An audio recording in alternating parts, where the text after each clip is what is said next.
दुनिया की सबसे सुंदर स्त्री थी गांधारी, सबसे सुंदर। गांधार नरेश ने इसका विवाह पक्का करना चाहा। पूरे नगरों में खबर पहुंचाई, मेरी बेटी गांधारी का स्वयंवर है, राजा होना है। खबर पहुंच गई हस्तिनापुर। तो भीष्म पितामह को लगा केवल धृतराष्ट्र कुंवारा है, इसकी शादी करना है। पत्र लिखकर भेज दिया, तुम्हारी बेटी के साथ हमारे धृतराष्ट्र की शादी कर दो। गांधार नरेश ने पत्र लिखकर भेजा, उस अंधे के साथ बेटी ब्याहूंगा जिसको दिखता नहीं है? मेरी बेटी इतनी सुंदर है, अंधे के साथ बेटी नहीं ब्याह सकता मैं, ऐसे अंधे के साथ बेटी नहीं ब्याहूंगा।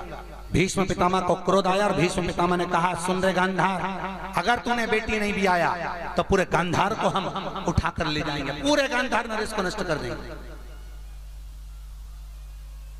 गांधार ने अपनी बेटी गांधारी, बेटी गांधारी, जगत में केवल तू है जो अपने बाप को बचा सकती है, केवल तू। और कितनी साधना है साहब। दुनिया के लोग कहते हैं घर में बेटा होता है तब जिंदगी की खुशी आती है। भागवत कहती है एक एक चरित्र को उठाकर देखना कि जिसके घर में बहन बेटी आती है उसके घर में खुशी आती है। बहन बेटी के आने से खुशियां प्राप्त होती है।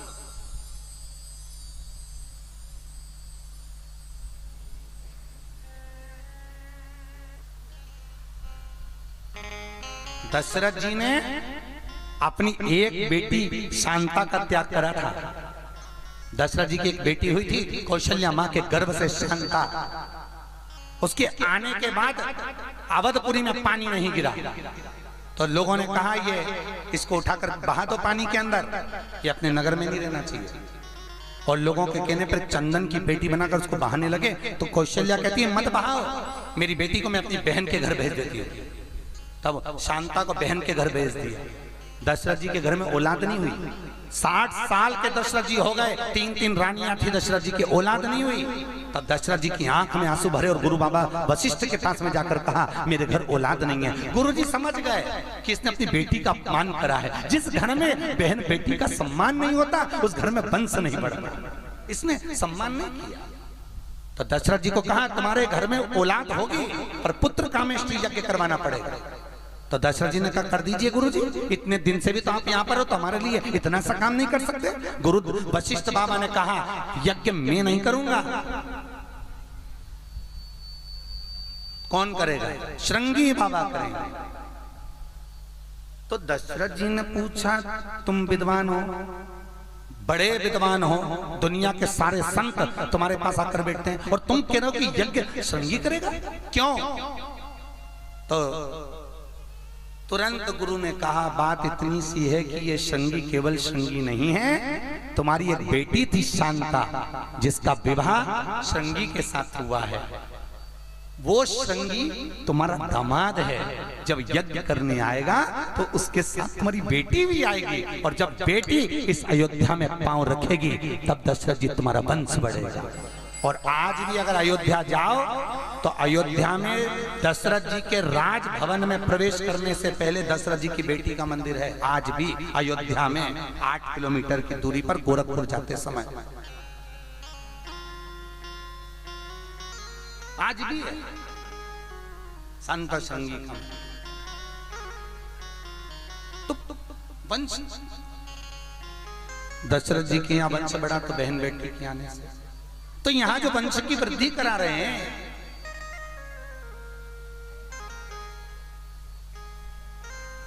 बहुत सुंदर थी गांधारी। कहती है गांधार ने कहा मेरा मन है गांधारी तू धृतराष्ट्र से शादी कर ले। गांधारी कहती है पिताजी मैं इतनी सुंदर और पति आंख से अंधा जो देख नहीं सकता, ऐसे के साथ कैसे विवाह कर सकती हूँ? गांधारी अगर तू विवाह नहीं करेगी तो भीष्म पितामह आक्रमण करवा देंगे और हमारा पूरा गांधार नष्ट हो जाएगा। समझाया बुझाया तब गांधारी ने कहा ठीक है मैं विवाह कर लेती हूँ। जैसे धृतराष्ट्र विवाह के मंडप में पहुंचा, उसका हाथ पकड़कर लोग मंडप में बिठा रहे थे। गांधारी को लगा कहाँ किस्मत फूटी जो इस अंधे से मेरे को विवाह करना पड़ रहा है। उसी समय गांधारी ने अपना पल्लू फाड़ा और आग पर पट्टी बांध ली कि जब पति मेरे को नहीं देख सकता तो मुझे भी जगत को नहीं देख। पट्टी बांध ली।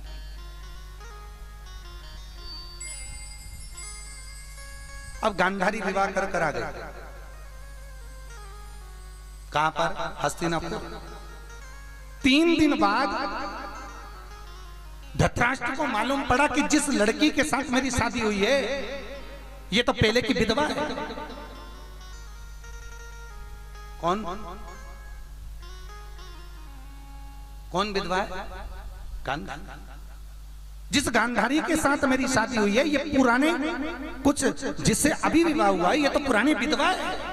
इसका बेधव्य है ये तो, इसका पति मर चुका है।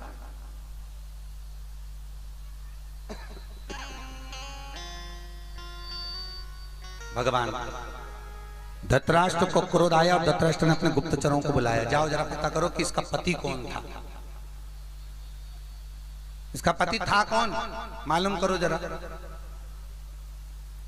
गुप्तचरों ने मालूम करा तो बताया कि इस गांधारी का विवाह हो नहीं रहा था, तो ज्योतिष आचार्यों ने एक बकरे के साथ इसका विवाह करवाया था और उस बकरे की बलि चढ़ गई थी, इसलिए ये बकरे की विधवा है। बकरे की विधवा। धृतराष्ट्र को क्रोध आया, मेरे ससुराल वालों ने मेरे साथ छल किया है।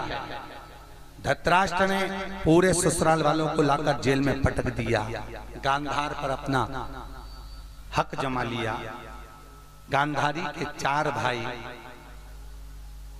माँ बाप सबको जेल में पटका और धृतराष्ट्र ने कहा इन्होंने मुझसे झूठ बोलकर विवाह करा, इसलिए पूरे परिवार के बीच में केवल एक जनी का भोजन भेजना।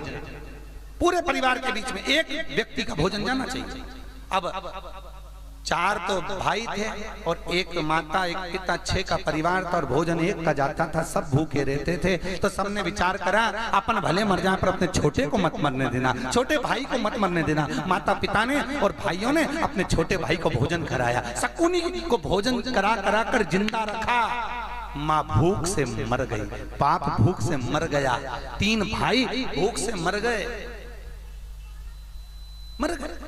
अब कौन जिंदा है? केवल कौन जिंदा है? एक शकुनी। दुर्योधन का जन्म हो गया गांधारी के यहाँ। धृतराष्ट्र इतने प्रसन्न हुए, मेरे घर में बेटा हुआ है, जितने कैद में लोग हैं सबको छोड़ दो। छोड़ दिया उस शकुनी मामा को भी। शकुनी को जैसे छोड़ा बाहर निकल कर आया, जाने लगा। गांधारी बोली सुनो स्वामी, मेरा भाई जाएगा गांधार में, कुछ भी तो नहीं बचा, इसको यहाँ रख लें। रख लो। सिंहासन पर गांधारी थी, गोदी में दुर्योधन था, धृतराष्ट्र पास में बैठा था। शकुनी मामा ने मन में विचार कर लिया, सुन ले जीजा,